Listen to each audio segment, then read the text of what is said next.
Shalom Bapak Ibu Jemaat sekalian. Selamat datang di GKI Pengampon Cirebon di kebaktian kedua.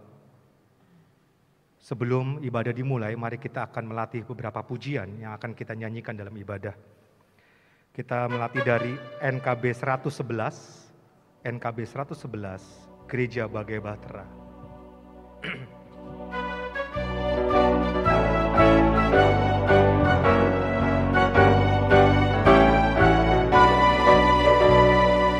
Gereja bagai bahtera di laut yang seram, mengarahkan haluannya ke pantai seberang. Mengamuklah samudera dan badai menderu, gelombang jamak menghempas yang sulit ditempuh. Penumpang pun bertanyalah selagi bercerita, betapa jauh di manakah labuhan abadi. Tuhan tolonglah, Tuhan tolonglah, tanpa Dikau semua binasa kelak. Ya Tuhan tolonglah. Berikutnya kita akan berlatih dari NKB 230, berderaplah satu.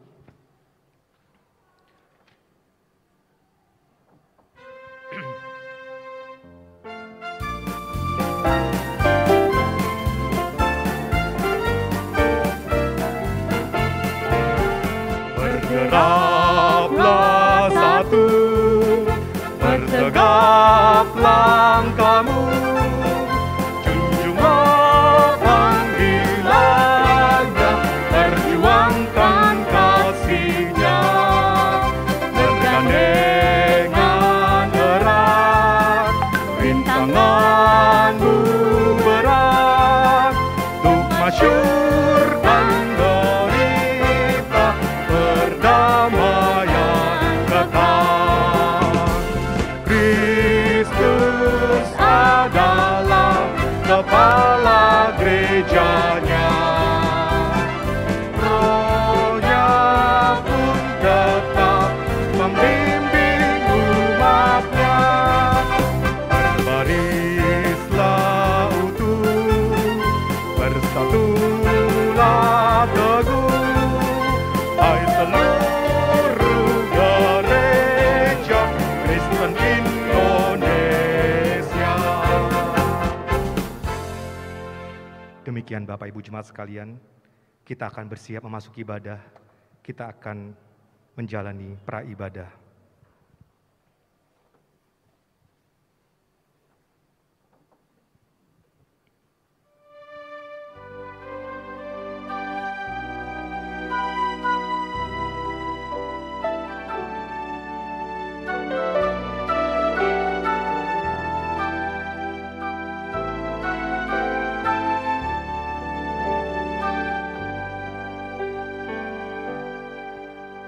Ku bawa kepadamu, oh Tuhan, persembahanku ini. Ku ingin Engkau menerima korban syukurku melalui pujian. Takkan pernah ku bawa selain yang terbaik, yang harum dan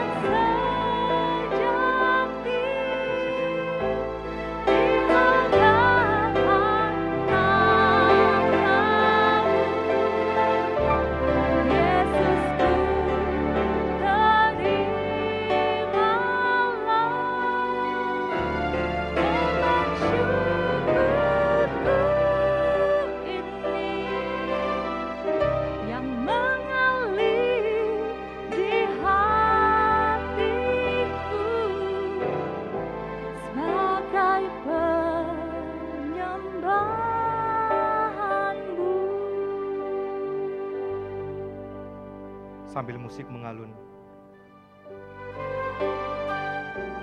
Bapak Ibu, dipersilakan untuk menundukkan kepala, untuk merenungkan kasih Tuhan selama seminggu ini. Walaupun di kondisi pandemik ini kita mengalami kesulitan, tetapi Tuhan selalu ada.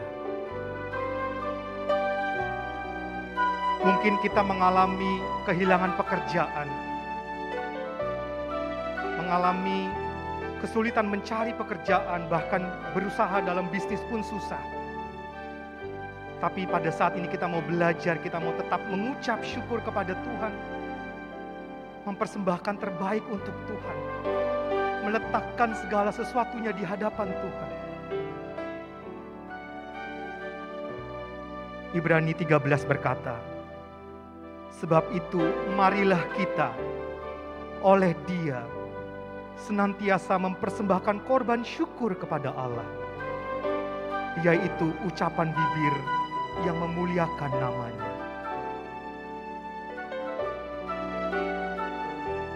Ini adalah persembahan kita.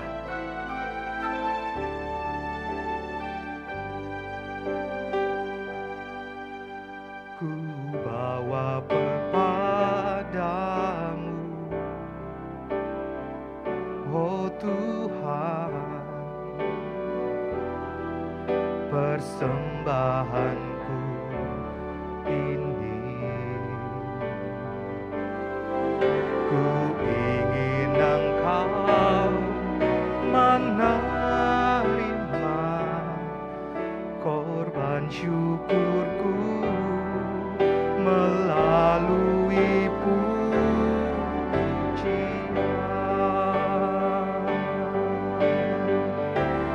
Takkan pernah ku bawa selain yang terbaik, yang harum dan sejati di hadapan tatamu. Yesusku, terimalah korban syukurku ini yang mengalir di hatiku sebagai persembahanku. Kita masuk dalam ibadah. Tuhan Yesus memberkati.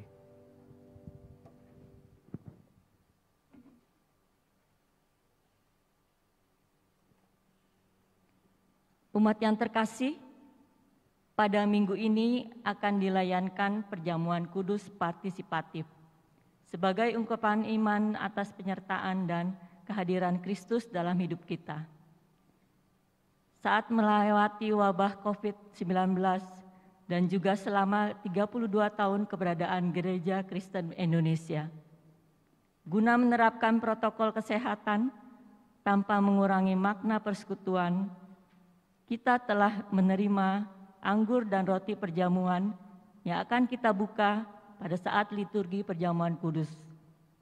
Mari kita siapkan diri dan hati kita dalam keteduhan untuk menghadap kehadirat Tuhan.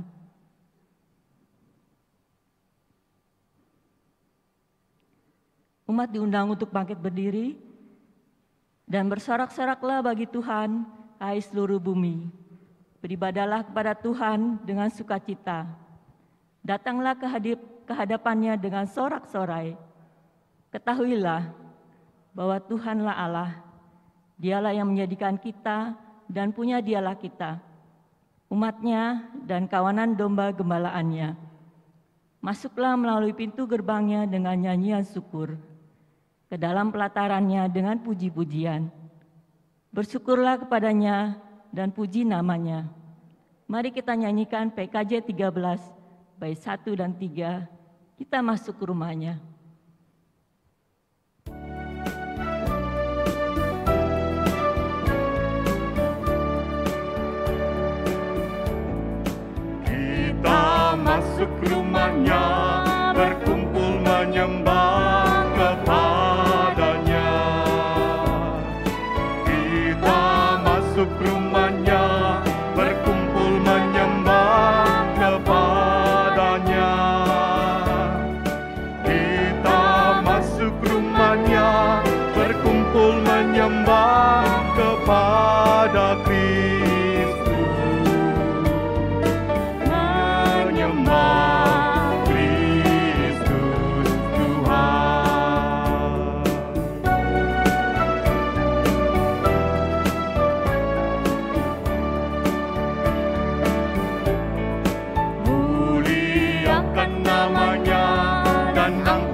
Jemaat yang dikasihi Tuhan, kita buka ibadah pagi hari ini dengan keyakinan dan pengakuan demikian.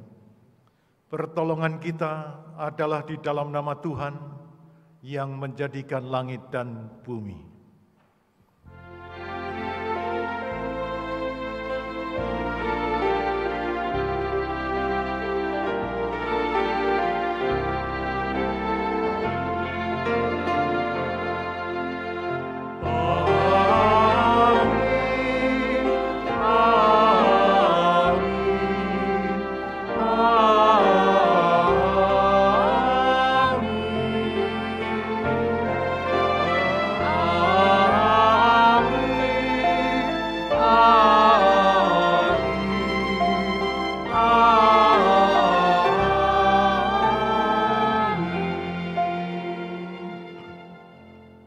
Tuhan besertamu dan menyertaimu juga.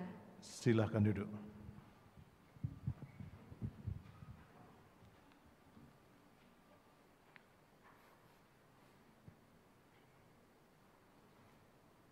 Jemaat yang terkasih, Yesaya 51 ayat 1, 3 dan 4 menyatakan,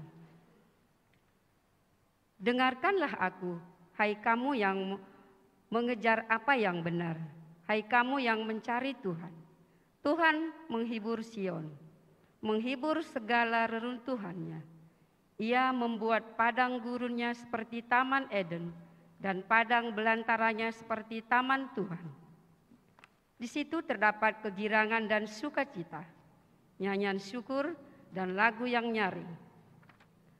Perhatikanlah suaraku, hai bangsa-bangsa, dan pasanglah telinga kepadaku, hai suku-suku bangsa.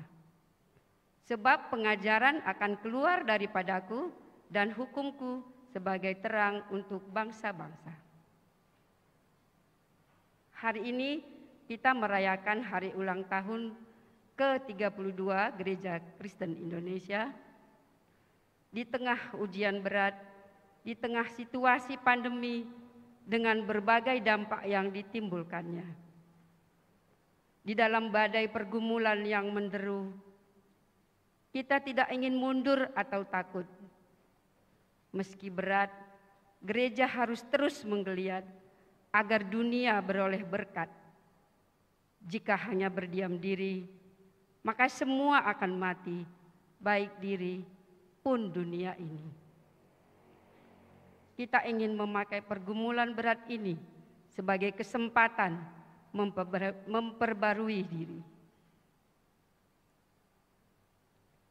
Kita mohon Tuhan menolong kita untuk membarui persekutuan, kesaksian, dan pelayanan di tengah dunia yang sedang berubah ini. Dengan segala kerendahan hati, mari kita bersama menaikkan doa pengakuan dosa kita.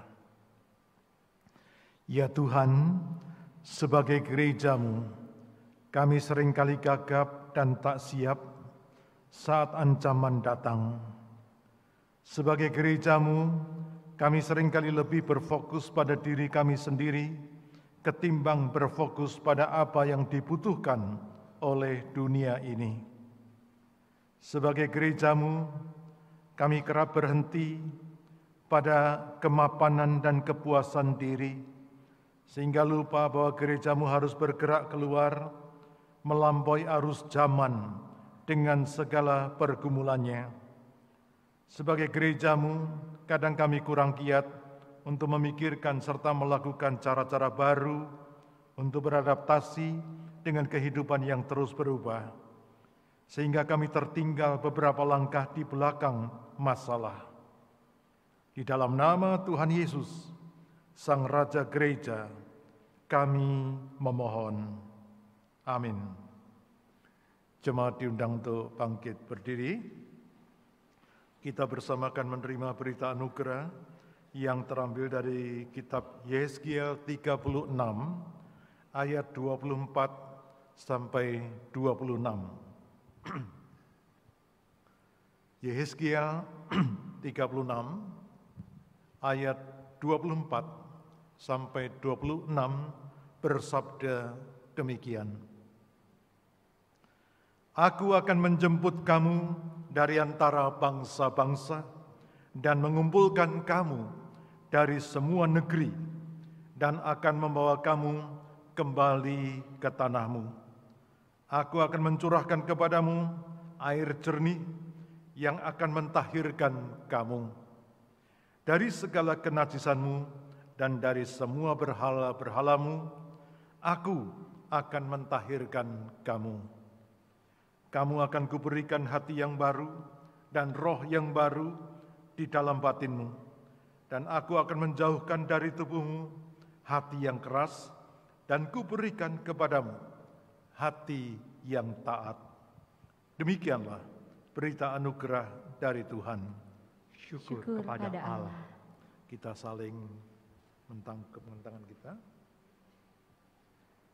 Sebagai bagian dari dunia, dari bangsa, dan dari gereja Tuhan yang esa, GKI bagaikan bahtera yang tengah berlayar di tengah samudera dan badai yang mengamuk. Kita rindu untuk hadir sebagai alat berkat di tengah ujian berat. Samudera yang mengamuk tidak boleh membuat gereja berhenti jika ingin tetap memberi arti. Kita teguhkan komitmen kita sebagai gereja dengan mengangkat pujian Nyanyikanlah Kidung Baru nomor 111, Gereja Bagai Bahtera.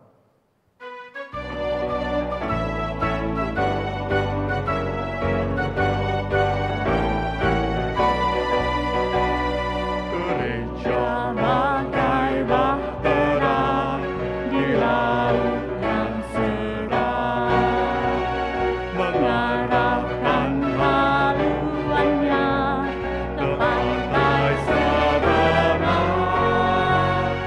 Melautlah samudera menerai-menaru, gelombang zaman menghempas yang sulit ditempuh. Penumpang pun bertanyalah selagi berjerih, betapa jauh di manakah tabungan abadi. Tuhan tolonglah, Tuhan tolonglah, dan tadi kau semua binasa kelak, ya Tuhan tolonglah.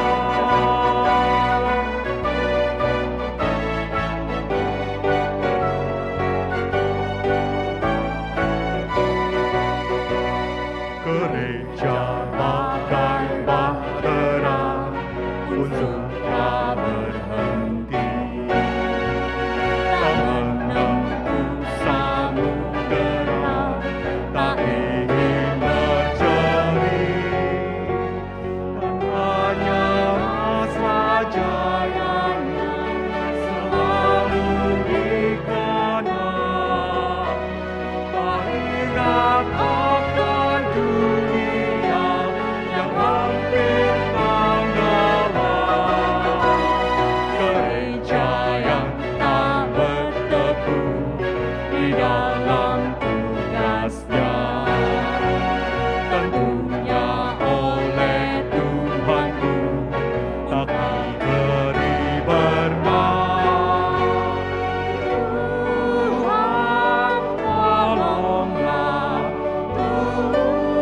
Tuhan tolonglah, tanpa Dikau semua binasa kelak, ya Tuhan tolonglah. Silahkan duduk. Ya, jemaat, kami mohon maaf karena ternyata listrik di gereja ini bukan dikurangi, tapi mengalami gangguan, sehingga sebagian kiri kanan nggak bisa nyala, AC-nya mungkin juga nggak nyala, kurang nyaman buat kita ya. Ini gangguan dari PLN sedang dipanggil, mudah-mudahan bisa segera datang. Mari kita bersama-sama menaikkan doa sebelum kita membaca, mendengarkan firman Tuhan. Kita berdoa. Ya Tuhan, kami bersyukur Gerejamu GKI boleh merayakan ulang tahun penyatuan 3 GKI, Jawa Timur, Jawa Tengah, Jawa Barat, menjadi satu pada bulan Agustus tahun 1988 yang lampau. Jadi tahun ini 32 tahun GKI bersatu untuk kemajuan dan kemuliaan nama Tuhan. Kami bersyukur karena kami boleh merayakan bersama ulang tahun penyatuan GKI ini. Pada saat yang indah ini kami bersama akan membaca, mendengar sebagian dari firman-Mu. Biarlah firman-Mu terus boleh menjadi motivasi buat setiap kami untuk berjuang, berubah, dan maju ke depan untuk kemuliaan nama-Mu. Kami serahkan gereja-gereja di seluruh GKI, baik yang sudah bisa beribadah tatap muka, maupun yang masih menjalankan ibadah dengan online.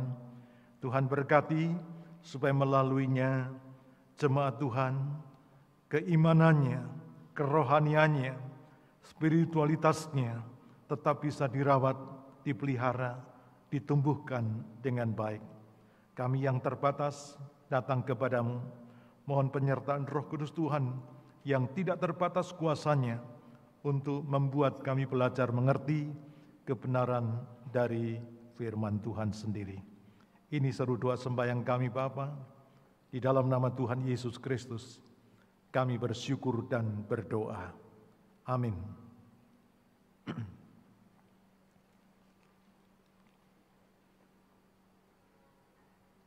Pembacaan firman Tuhan pada pagi hari ini terambil dari kitab Injil Matius pasal yang ke-16. Matius 16 ayat 13 sampai 20 akan kita baca bersama dengan bangkit berdiri.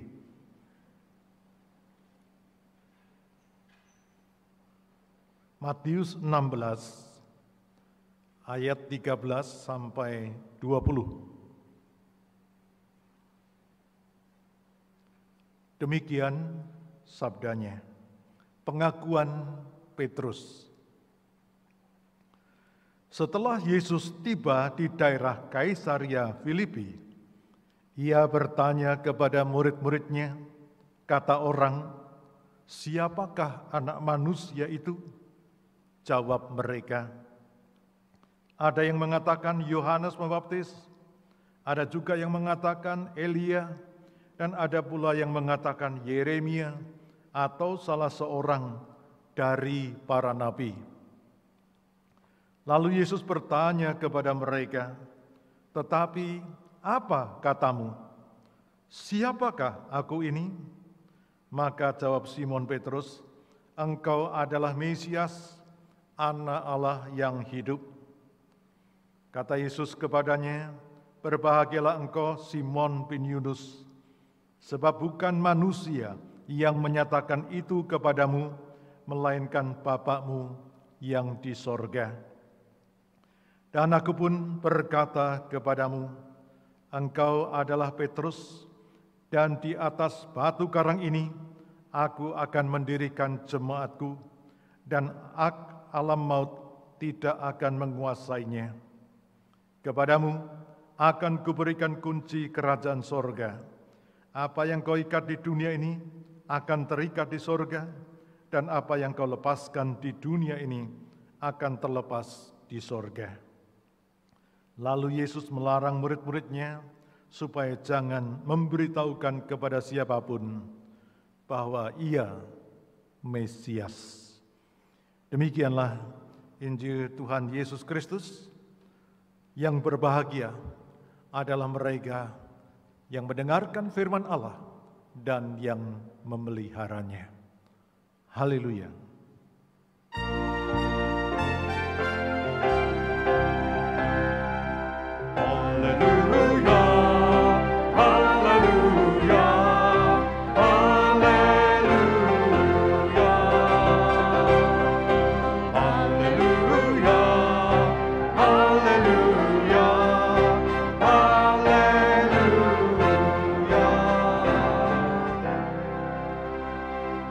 Silahkan duduk.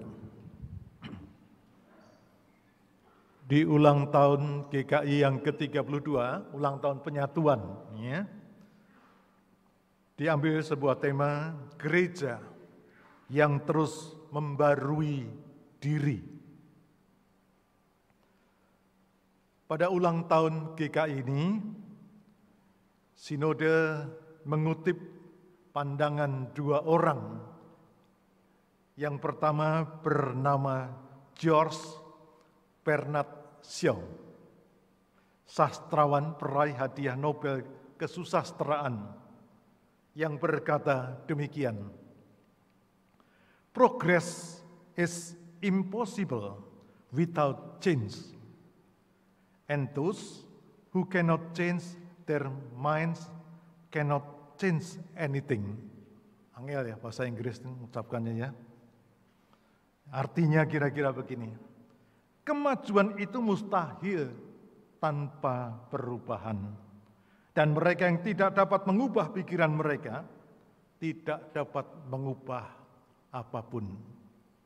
Kalimat kedua disampaikan oleh seorang yang bernama Evelyn Waugh, seorang penulis berkebangsaan Inggris, yang berkata demikian, "Change is the only evidence of life." Perubahan adalah sebuah tanda adanya kehidupan. Jadi orang yang mau maju harus berani berubah. Dari dalam kandungan, sperma bertemu dengan sel telur, bertumbuh menjadi makhluk hidup, 9 bulan kemudian keluar menjadi bayi, bertumbuh menjadi anak, remaja, dewasa, tua, dan tiada akhirnya. Itu perubahan dan pertumbuhan. Nah, saudara sekalian yang dikasihi Tuhan, perubahan itu sendiri sejatinya adalah sesuatu yang ada dalam diri makhluk hidup atau organisme. Ya, 3 sinode jadi 1 sinode. Itu juga perubahan yang sangat penting yang dilakukan pada bulan Agustus 1988, 32 tahun yang lalu. Saat itu saya baru mau ditahbiskan menjadi pendeta ya. Saya Oktober ditahbiskan jadi pendeta penyatuan GKI pada bulan Agustus tahun 1988.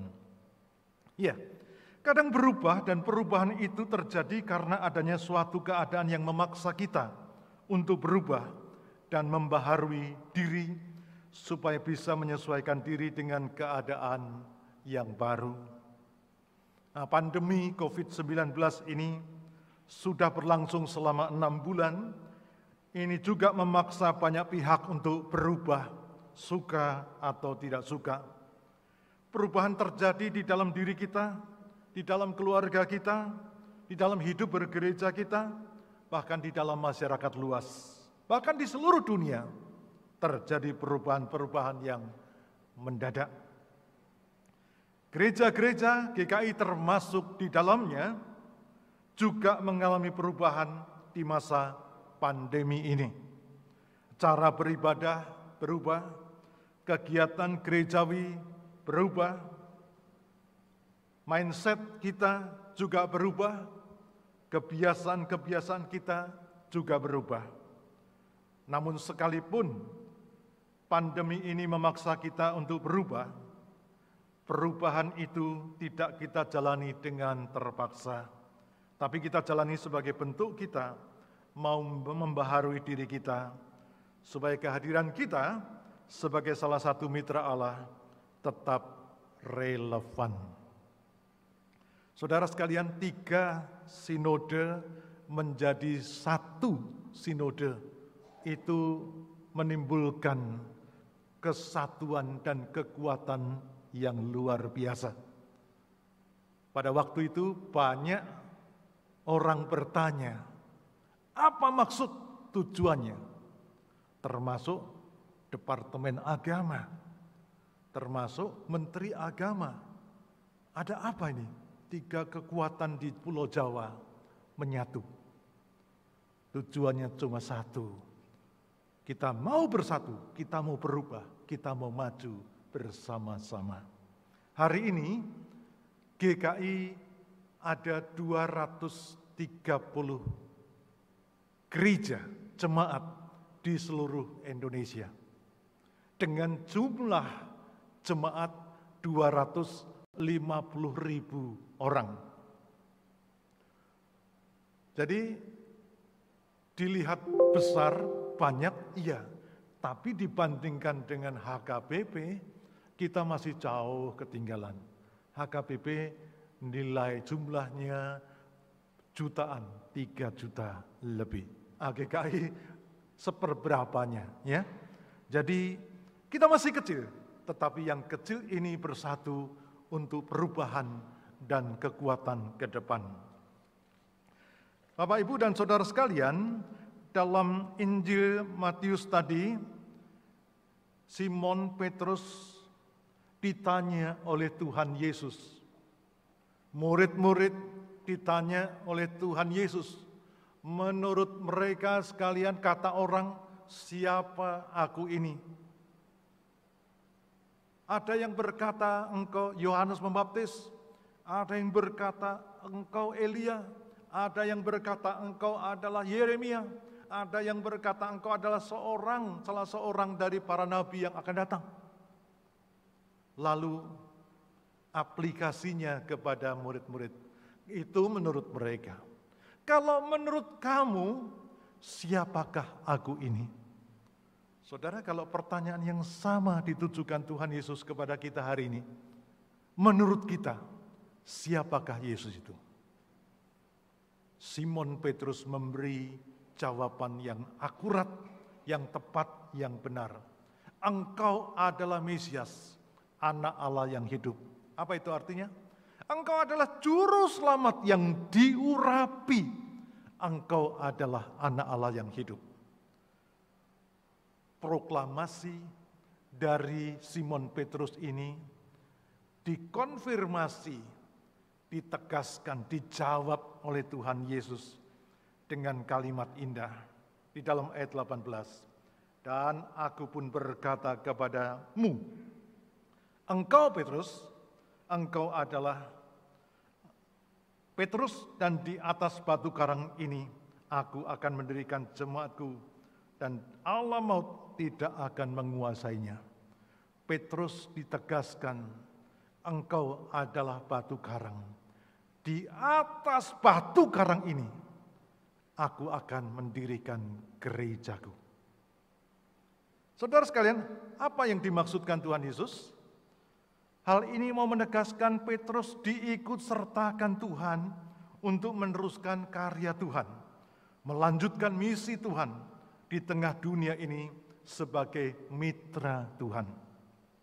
Sekaligus mengingatkan bahwa sebagai mitra Tuhan, Petrus bukanlah yang mendirikan dan memiliki jemaat, bukan. Tapi dia diminta untuk menjadi dasar yang kokoh bagi bertumbuhnya jemaat Tuhan. Petrus itu hanya menjadi dasar, pondasi. Di atasnya akan dibangun gereja-gereja di seluruh dunia sampai hari ini. Nah, pondasi itu diinjak, ditekan, menerima beban yang berat. Karena di atas pondasi ada bangunan gereja yang membuat Petrus, orang Kristen dan gereja Tuhan menghadapi tekanan yang berat dari sana-sini di sekitar kita. Saudara sekalian, panggilan untuk ikut serta dalam karya Allah itu menjadi makin relevan dan signifikan di tengah situasi dunia yang saat ini dilanda pandemi.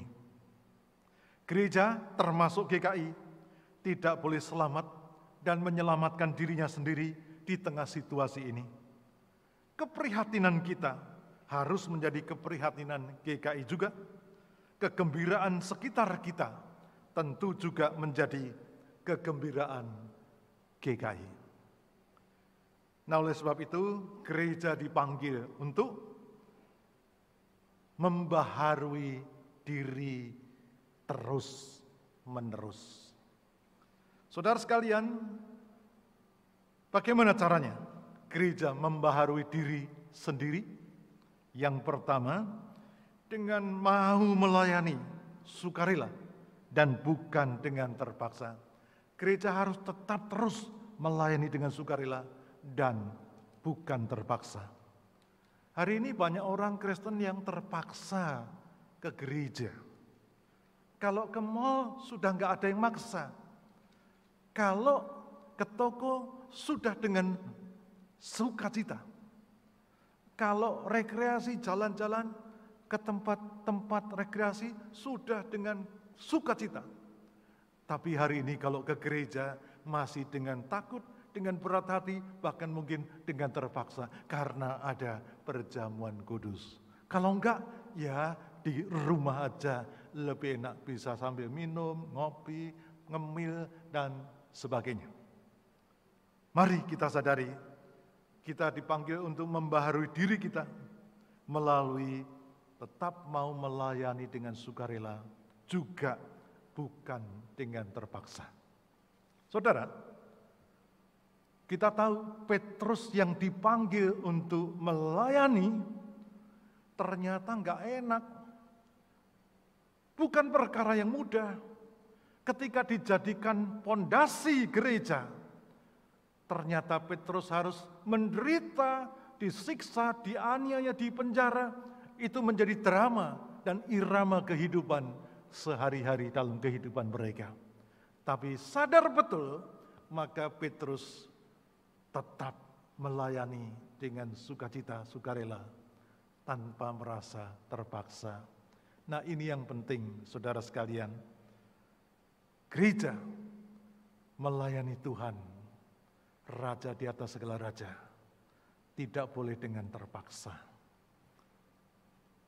Di tengah pandemi ini, susah orang hidup, susah orang mencari nafkah, susah orang mencari pekerjaan, banyak susahnya daripada sukacitanya. Menurut konfirmasi dari pemerintah, sudah 3 juta orang dirumahkan PHK.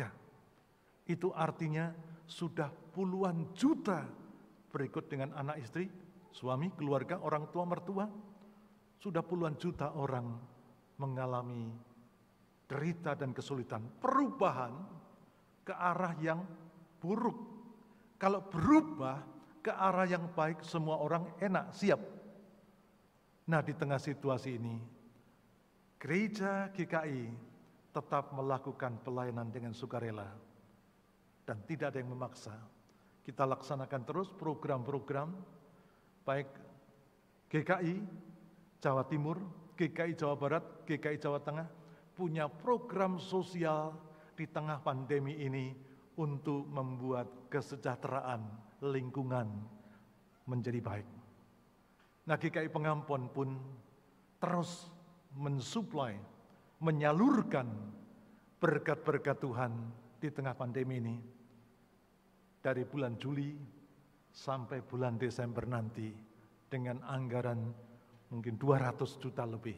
Ya, itu dari saudara, dari kita untuk mereka supaya boleh mengalami berkat di tengah kesulitan ini. Saudara sekalian, Petrus tidak putus asa, dijadikan fondasi, diinjak, ditekan, menderita, dianiaya, dipenjara, tidak putus asa karena dia tahu, aku gereja, aku fondasi gereja, kita fondasi gereja, kita juga dipanggil untuk menjadi mitra Allah yang bisa membuat perbaikan di tengah situasi pandemi ini. Yang kedua, bagaimana gereja yang terus membaharui diri, yaitu dengan mengabdikan diri, bukan mencari keuntungan. Saudara sekalian, di dalam gereja ini banyak orang yang mengalami konflik of interest. Apa itu maksudnya? Di satu sisi dia seorang jemaat, anggota gereja. Pada sisi yang lain dia seorang pengusaha atau pedagang atau penjual barang.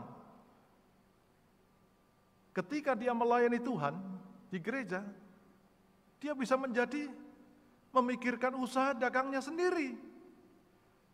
Supaya di tengah posisinya bisa mempengaruhi orang, bisa membuat dia menjual barang, mendapat keuntungan sendiri. Ini namanya conflict of interest.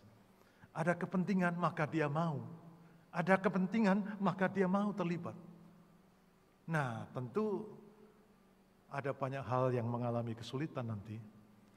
Kalau programnya tidak jalan, dia akan kecewa di tengah jalan. Pasti. Nah, oleh karena itu kita belajar dari Tuhan Yesus ketika dia mengabdikan diri bukan untuk mencari keuntungan. Dari lahir, melayani, mati, bangkit, naik ke surga. Kristus itu mengabdikan dirinya, tidak mencari keuntungan apapun. Tetapi memberi keuntungan buat kita semuanya, supaya bisa dimenangkan, diselamatkan. Nah, ini penting, mengabdikan diri, bukan mencari keuntungan. Saudara, kita mendengar seorang mantan wartawan, Dahlan Iskan, menulis luar biasa bagusnya, netral, moderat, mengomentari kasus gereja Petani di Surabaya. Ada dua orang berkonflik, pendeta Abraham Alex Tanusaputra dan pendeta Leonard Limato. Abraham ini ketua sinode. Leonard Limato ini sekjen, sekretaris umumnya. Gereja makin bertumbuh, makin hebat, makin kaya. Konflik terjadi 4,7 triliun menjadi sumber konflik. Duit berkat rezeki itu sebuah potensi yang besar untuk membangun kerajaan Tuhan. Tetapi karena dicuci untuk kepentingan pribadi, diambil untuk kepentingan pribadi. Buat membeli Ferrari, buat membeli Lamborghini, buat membeli apartemen di Sydney, Melbourne, Singapura, Hong Kong. Akhirnya menjadi konflik. Memang benar kata Alkitab, akar segala kejahatan itu cinta uang. Keluarga berantakan bukan karena gak punya uang. Seringkali karena kelebihan uang bisa berantakan. Karena saling mau merasa memiliki lebih. Dan ini yang terjadi. Gereja yang diberkati justru menjadi sumber konflik. Merusak, bukan memuliakan Tuhan, tapi memalukan nama Tuhan. Tanggal 23 Juli atau 24 Juli kemarin, pendeta Leonard Limato diangkat, diambil oleh Tuhan. Tanggal 6 Agustus 2 minggu kemudian, pendeta Abraham Alex Tanusaputra dipanggil menyusul. Ribut setengah mati sampai lapor ke kepolisian, kasus hukum terjadi, dilerai, nggak bisa. Duit itu menjadi racun di tangan orang yang tidak sungguh mencintai Tuhan. Untuk apa? Untuk siapa itu nanti? Kalau nyawamu diambil, selesai, diributkan setengah mati, akhirnya mati sendiri. Dan itulah yang perlu kita sadari.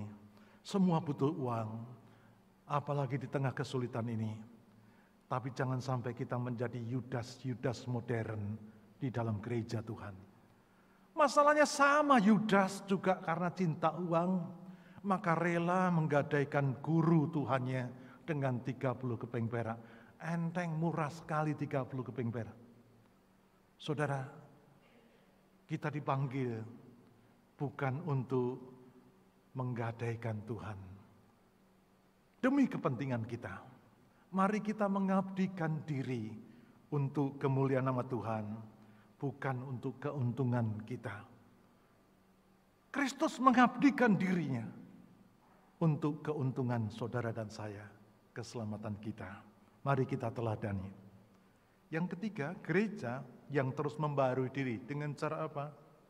Hidup dalam taat dan setia sampai akhir. Saudara, menjadi Kristen itu gampang. Kateksasi, dibaptis, sudah menjadi Kristen. Menjalani hidup sebagai orang Kristen sulit.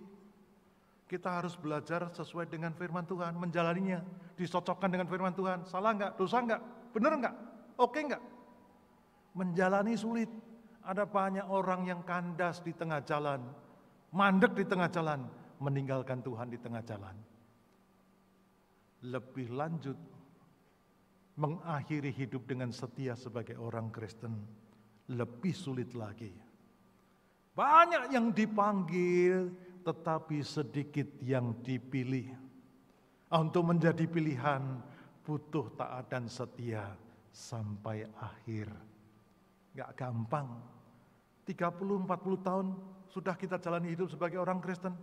Tetapi kalau endingnya kita meninggalkan Dia karena kecewa, karena hidup susah, karena menderita, karena sakit penyakit yang kita alami, menjadi mubazir, sia-sia. Ya, kehilangan properti, harta, kekayaan, mobil kita bisa kerja lagi, cari lagi.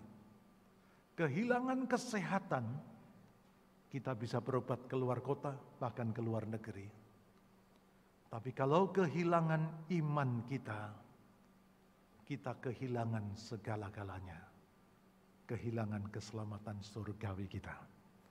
Oleh karena itu, mari kita terus membaharui diri dengan mengabdikan diri dengan taat dan setia. Saudara sekalian, Alkitab itu mencatat ada 2 taman yang kontradiktif. Taman di Perjanjian Lama disebut Taman Firdaus. Taman di Perjanjian Baru disebut Taman Getsemani. Taman Firdaus, keindahan, kenyamanan, kenikmatan ada di dalamnya. Tetapi Taman Getsemani, derita, aniaya, siksa ada di dalamnya. Ada 2 Adam di sana yang merespon dengan berbeda. Adam yang pertama di dalam kenikmatan di Firdaus berkata, bukan kehendakmu, kehendakkulah yang jadi. Akibatnya maut, kematian terjadi menimpa kita seluruh dunia. Di Taman Getsemani, Kristus telah berkata, bukan kehendakku, kehendakmu yang jadi. Beda tipis, ku dan mu dan ku. Tetapi dampaknya luar biasa berbeda. Yang satu membawa celaka kematian, yang satu membawa keselamatan dan kehidupan. Hanya karena taat dan tidak taat. Kita mau mengulang yang mana dalam hidup kita bergereja. Kalau kita hidup di dalam ketidaktaatan, maka kita tidak belajar dari sejarah Adam yang pertama. Mari kita belajar dari Adam yang kedua di Taman Getsemani. Bukan kehendakku, kehendakmu yang jadi. Sekalipun susah hidup ini, menderita, berujung pada kematian. Tetapi akhirnya, di balik taat, ada berkat dan selamat. Mari kita semua sebagai gereja Tuhan, membaharui iman kita, membaharui segala sesuatu spiritualitas kita dengan taat dan setia, supaya surga, keselamatan tetap di tangan kita. Selamat berulang tahun yang ke-32. Amin.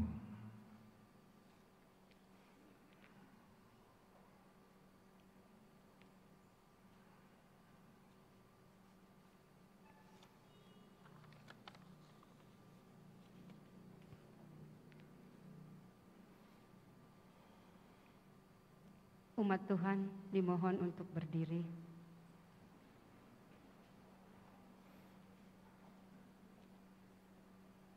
Marilah kita bersama dengan umat Allah di masa lalu, masa kini, dan masa depan, mengingat janji baptisan kita dengan mengikrarkan pengakuan iman rasuli yang berbunyi demikian.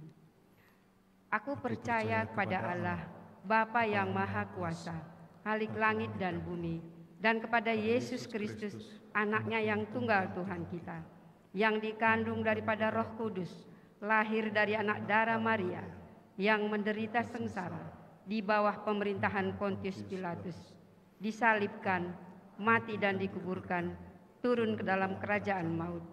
Pada hari yang ketiga, bangkit pula dari antara orang mati, naik ke surga, duduk di sebelah kanan Allah, Bapa yang Maha Kuasa. Dan dari sana ia akan datang untuk menghakimi orang yang hidup dan yang mati. Aku percaya kepada Roh Kudus, gereja yang kudus dan am, persekutuan orang kudus, pengampunan dosa, kebangkitan orang mati, dan hidup yang kekal. Amin. Dipersilakan duduk kembali. Kita bersama-sama akan menaikkan doa syafaat kita. Mari kita berdoa. Tuhan, kami bersyukur karena Gereja Kristen Indonesia boleh merayakan ulang tahun yang ke-32 dan diselenggarakan ibadah bersama di seluruh GKI, meski ada yang online, tapi kami bersyukur kami sudah bisa mengikuti ibadah tatap muka ini. Berkati gerejamu terus boleh membaharui diri, ke depan makin peka, makin sensitif, makin terus membangun pelayanan yang bisa dirasakan manfaatnya oleh masyarakat luas di negara kami, Indonesia. Kami berdoa bagi gerejamu, biarlah keberadaannya yang saat ini sudah 230 jemaat dengan 250.000 anggota jemaat boleh terus bertumbuh, bertambah, berkembang menjadi lebih luas lagi. Saat yang baik ini kami berdoa bagi anak-anak-Mu yang hanya bisa beribadah di rumah. Tuhan berkati kesehatan mereka, beri kekuatan, keluarga yang mendampingi, diberi kesabaran dan kasih, diberi rezeki untuk pembiayaan dan perawatan. Kami juga berdoa Tuhan bagi seorang anggota jemaat-Mu yang telah Engkau panggil pulang dalam diri Olivia Francisca Kumala Dewi Cahyadi. Kemarin pagi telah meninggal, kemarin sore telah ditutup peti, dan besok pagi akan dimakamkan dari Jakarta, Grand Haven, untuk dimakamkan di Tanjung Brebes. Berkati keluarga yang berduka ini, biarlah di balik kedukaan mereka dikuatkan, dihiburkan, dibuka mata rohaninya. Seorang yang masih muda, 32 tahun, telah Tuhan panggil. Biarlah keluarga yang lain Tuhan menangkan, selamatkan. Kami berdoa bagi anak-anak-Mu yang berkebutuhan khusus, Benyamin Wiyata, Jimmy Widargo, Daniel Rudi Rianto, Vanessa Audrey Suteja, Fanny Suisa, dan anak-anak-Mu yang lain. Tuhan berat sekali mendampingi anak berkebutuhan khusus dengan kekurangan-kekurangannya. Biarlah Tuhan tetap tambahkan sukacita surgawi untuk keluarga mendampingi, merawati, membiayai. Biarlah mereka tumbuh kemandiriannya sehingga meringankan beban keluarganya. Kami juga berdoa pada saat ini untuk anak-anak-Mu yang sekolah di BPK Penabur, yang selama ini belum bisa tatap muka. Tuhan berkati proses belajar mengajar dengan sistem online, tetap bisa bermanfaat untuk anak-anak-Mu sekalian. Berkati tugas berat para guru dalam menjalankan dan mempersiapkan tugas-tugasnya, dan anak-anak-Mu juga tidak mengalami kesulitan mengikuti situasi yang sedang terjadi saat ini. Kami berdoa biarlah BPK Penabur dan para pengurus, guru, orang tua murid bisa bekerja sama dengan baik untuk kesinambungan pendidikan lebih lanjut. Kami juga berdoa untuk pemerintah negara bangsa kami di tengah pandemi ini. Ada banyak hal yang mengalami kesulitan, karyawan banyak di PHK, perusahaan banyak yang tutup, ada banyak keluarga yang harus mengalami kemiskinan. Perubahan menuju ke arah yang tidak baik ini tentu sulit untuk diterima, tapi biarlah Tuhan memberkati pemerintah kami dengan program dan upaya-upaya memperhatikan rakyat kecil. Biarlah itu bisa meringankan beban mereka. Situasi pandemi ini segera bisa berakhir dengan ditemukannya vaksin corona untuk melawan virus coronanya. Tuhan berkati upaya negara kami, negara-negara lain, bahkan WHO untuk menemukan vaksin supaya bisa dengan segera sehingga kehidupan seluruh dunia bisa kembali normal dan pulih kembali. Sebentar kami hendak mengikuti perjamuan kudus. Tuhan persiapkan hati dan pikiran kami untuk mengambil bagian di dalamnya. Beri kami kekuatan, iman kami tetap teguh. Di tengah pandemi ini, kami melihat Tuhan lebih besar dari virus corona 19 ini. Di dalam nama Tuhan Yesus Kristus, kami serahkan hidup, masa depan kami, masa depan gerejamu dalam pemeliharaan Tuhan dan perlindungan-Mu. Amin.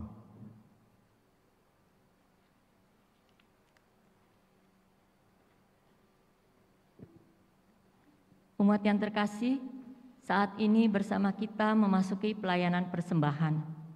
Marilah kita membawanya di dalam doa dengan mengimani dan mengamini seruan Nabi Habakuk 3 ayat 17-19. Sekalipun pohon ara tidak berbunga, pohon anggur tidak berbuah, hasil pohon zaitun mengecewakan, sekalipun ladang-ladang tidak menghasilkan bahan makanan, kambing domba terhalau dari kurungan, dan tiada lembu sapi dalam kandang. Namun aku akan bersorak-sorak dalam Tuhan, beria-ria di dalam Allah yang menyelamatkan aku.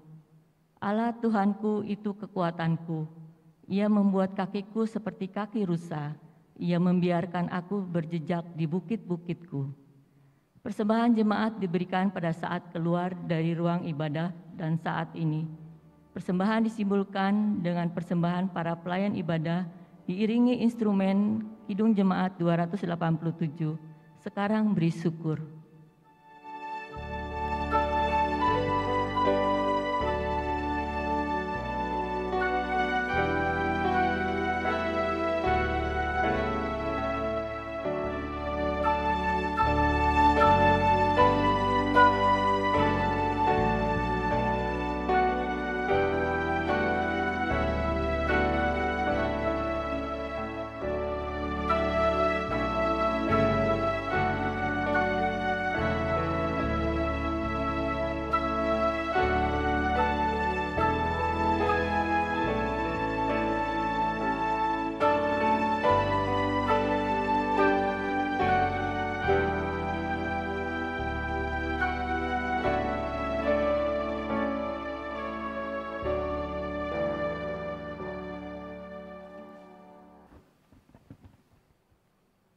Umat yang terkasih, penegasan warta tanggal 23 Agustus 2020.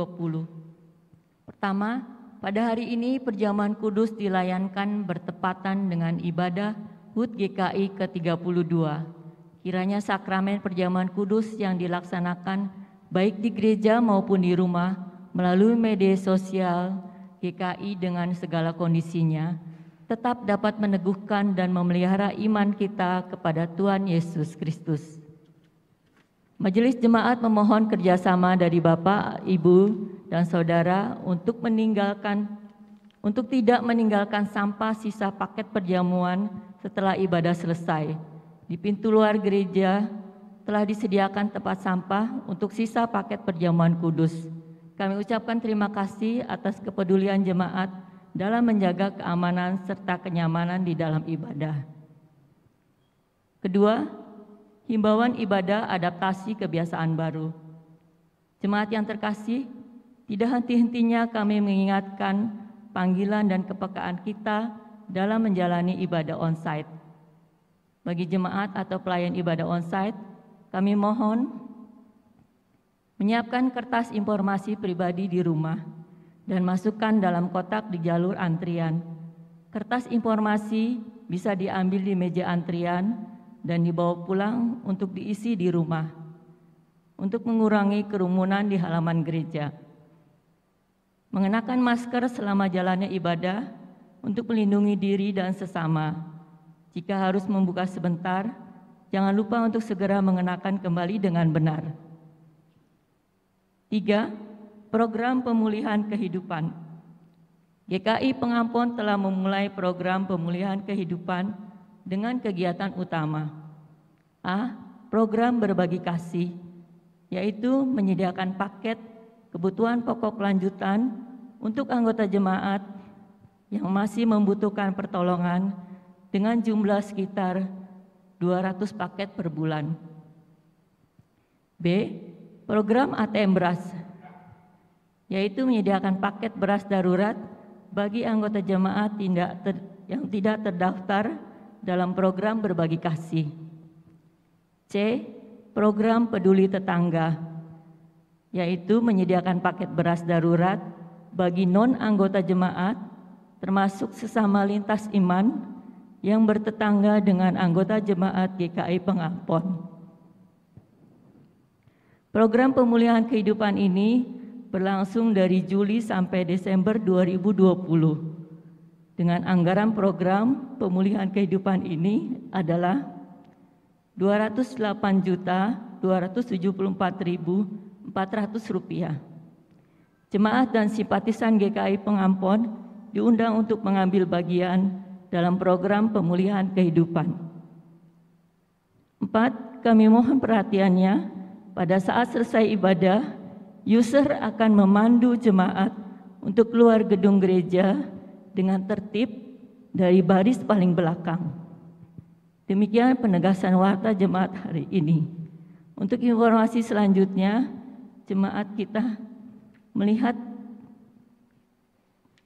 bisa melihat warta cetak maupun elektronik. Terima kasih atas perhatiannya.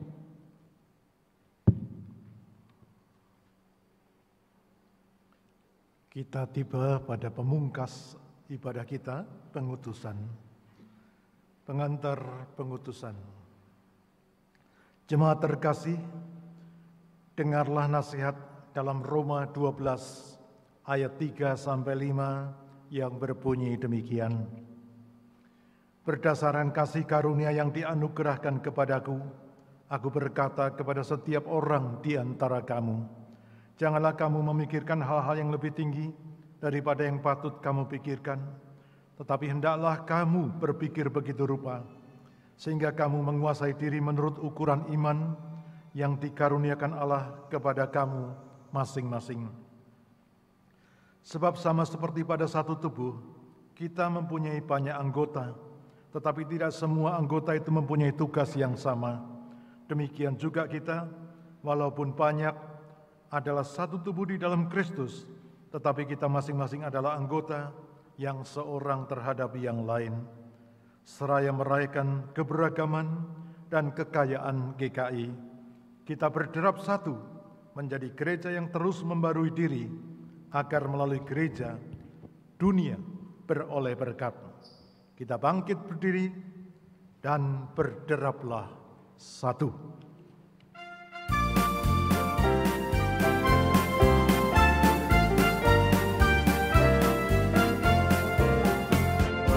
Berderaplah satu, bertegaplah kamu, junjunglah panggilannya, perjuangkan kasihnya, bergandengan erat, rintanganmu berat, untuk masyurkan berita perdamaian datang. Kristus adalah kepala gerejanya, Roh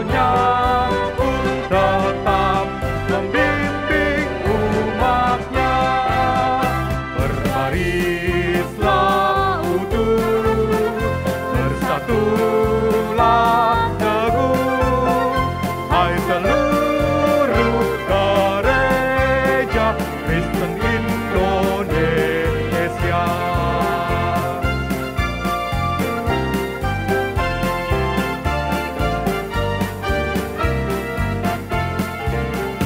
Majulah serentak dengan langkah tegak dan berdoa berkarya dalam hidup semesta.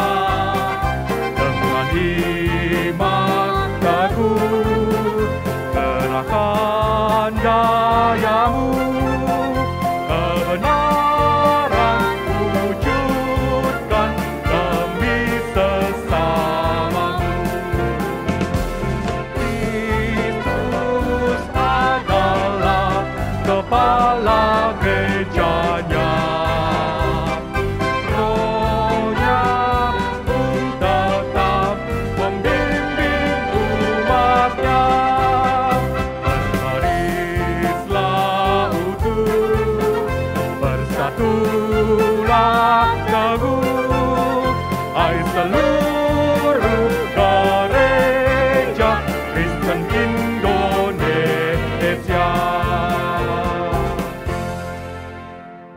Jemaat yang dikasihi Tuhan, selalu membarui diri. Itulah cara kita sebagai gereja Tuhan untuk tetap relevan menjawab panggilan kita di dunia ini. Ya Bapa, perbaruilah kami. Untuk terus memberi arti, kita perlu beradaptasi dengan situasi dan bersinergi dengan segenap potensi. Ya Kristus, mampukanlah kami. Tidak ada perubahan yang murah, tidak ada pencapaian yang diperoleh dengan mudah. Ya Roh Kudus, tolonglah kami dalam mewujudkan seluruh tekad kami. Sekarang pulanglah dan terimalah berkat Tuhan. Tuhan memberkati engkau dan melindungi engkau. Tuhan menyinari engkau dengan wajah-Nya dan memberi engkau kasih karunia. Tuhan menghadapkan wajah-Nya kepadamu dan memberi engkau damai sejahtera sekarang sampai selama-lamanya. Haleluya. Amin.